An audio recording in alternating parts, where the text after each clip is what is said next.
हर एक लड़की, हर एक महिला, हर एक इंसान के लिए बहुत जरूरी है वीडियो। ये गलती तो हेलो व्यूवर्स, तो आप लोग कैसे हो? आई थिंक आप बड़े होंगे। इस 5 सेकंड के अंदर मैं सब कुछ बताने वाला हूँ और एक्सप्लेन करने वाला हूँ। इस वीडियो को ध्यान से देखना और समझना, और आपसे लास्ट में पूछूंगा तो एक आपके लिए प्यार से एक लाइक और कमेंट कर देना ऐसी इंटरेस्टिंग वीडियो के साथ। जिन्हें देख रहे हैं उनके साथ क्या हुआ वो मैं आपको बताऊंगा। साथ ही एक चीज ये भी कि एक गलती भूल कर भी मत करना। हर एक लड़की, हर एक महिला, हर एक इंसान के लिए बहुत जरूरी है वीडियो। ये गलती भूल कर भी मत करना। कौन सी गलती वो बताऊंगा, और उससे पहले मैं बताता हूँ जिन्हें आप वीडियो में देख रहे हैं उनके साथ क्या हुआ। तो देखिए, जिन्हें आप देख रहे हैं 6 साल के लंबे इंतजार के बाद में और एक मिसकैरेज के बाद में फाइनली ये प्रेग्नेंट होते हैं। और आप समझ सकते हैं कि 6 साल तक इंतजार करना पड़े और फिर उसके बाद में एक मिसकैरेज हो जाए और फिर उसके बाद में प्रेग्नेंट हो, तो इनकी खुशी का कोई ठिकाना नहीं था। प्रेग्नेंट थी और बाद में इनको एक प्यारी सी बच्ची भी हुई। पर दिक्कत ये थी, जो बच्ची थी वो जन्म के समय से पहले पैदा हो गई थी, इसलिए उसे NICU में रखा गया। तो बच्चे का जन्म होता है, घर में खुशी का माहौल होता है, जैसे सबके घर में होता है वैसे ही घर में भी नॉर्मल सा माहौल था। कुछ दिन बीत गए थे,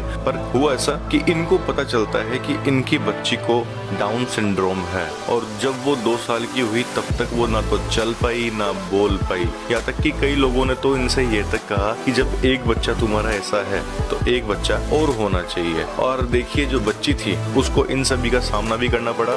लोग इस हालत के कारण उस बच्ची को ताने दिया करते थे या जज किया करते थे, पर उन सभी को पता नहीं था कि वो बच्ची एक फाइटर है। और ये बताती है कि इतना सब कुछ होने के बाद वो इन सब से लड़ती थी, और जब वो लड़ रही थी तो ये कैसे उसे हारने दे सकते थे। इन्होंने भी उनका साथ दिया और ये बताते हैं कि आज इनकी जो बच्ची है वो 7 साल की हो चुकी है और अपनी जिंदगी में उसकी मौजूदगी होने के कारण ये रोज जश्न बनाते हैं। ये तो थी इनकी कहानी। पर साथ ही मैंने आपको ये भी कहा था कि एक गलती भूल कर भी मत करना। देखिए, जब भी एक लड़की, एक महिला प्रेग्नेंट होती है ना, तो पहले महीने से तीसरे महीने के बीच में एक दवाई चलती है, बहुत जरूरी दवाई है, जिसका नाम है फोलिक एसिड। वैसे तो डॉक्टर दे देता है, पहले से तीसरे महीने में चलती है, और कई बार डॉक्टर अगर कहता है कि आगे भी लेनी है तो आगे भी आपको लेनी पड़ती है। अब आपको बता दूं, अगर आप ये नहीं लेते हैं तो क्या होता है ना, क्या दुष्परिणाम होगा। अगर बच्चा, देखो, ये दवाई ना लेना तो बच्चे में जन्मजात दोष जो रहते हैं ना, वो होने का खतरा रहता है। अब क्या क्या होता है वो मैं आपको बता दूं। रीढ़ की हड्डी का स्पाइनल कॉर्ड,